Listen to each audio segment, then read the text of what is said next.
Media reports have shown that the University of Iowa self-reported 14 NCAA violations related to recruiting, calls, text messages.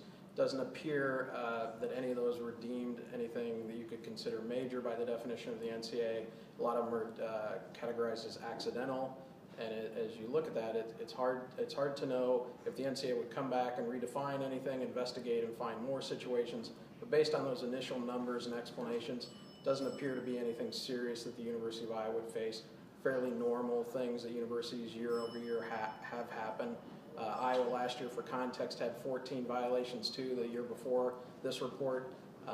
It doesn't appear to mirror some of the bigger cases we're familiar with in the Big 12 with Baylor and Iowa State, anywhere from 1,200 to 1,600 calls. A lot of those deemed major in terms of the definition and the penalties or potential penalties.